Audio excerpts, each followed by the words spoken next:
Umaga mga kalugar, magandang umagang tag-ulan. Kung mapapansin natin, malaki ang baha ngayon. Oh, sa magdamag na ulan dito sa amin, tingnan nyo, ang baha. Malaki. Sus, pupunta ako sa aking garden, baka inabot na ng baha. Kasi malapit lang sa ilog. Oh, tingnan nyo. Lapit na dito abutin ng baha.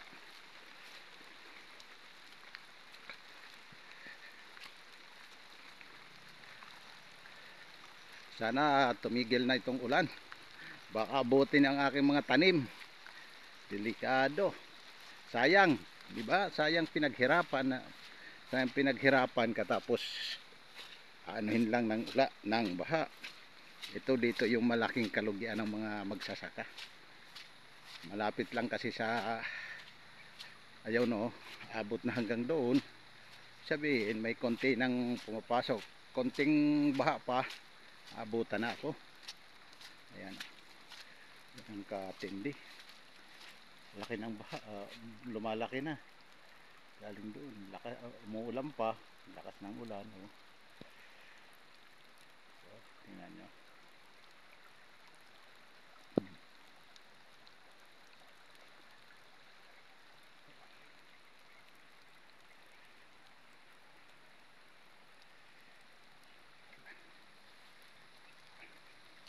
Sana huwag na lumaki. Hindi naman masira ang aking mga pananim dito. Ayos na panahon, magaganda na eh. Yan ang kalugian namin dito, malapit sa ilog ang aming mga pananim.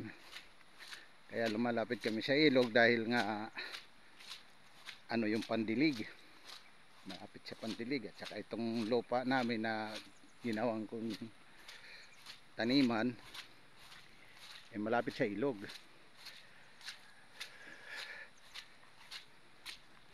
Ayan, medyo umano na dito sa tabi. Oh, ayan, talagang lumalampas na. Oh. hala ka. Ayan na, konting lakas pa ng ulan, sigurado abutan na ako. Pero hindi pa naman, mataas pa naman yan. Kung maghapon pa yung ulan na malakas, permanente ito, aabutan. Kasi hanggang dito pa lang naman. Ayan, hindi pa gaano tumataas. Ayan, gandian lang muna. Dito wala pa. Sabihin yung aking mga pananim, wala pa yan. Dito pa wala pang tubig eh. Pero palagay ko pag inabot ng maghapon pa ito na malakas, yari ako. Yari ang aking mga pananim. Wala pa. Sige, hanggang dito na lang muna mga kalugar. Magandang umaga, salamat ulit.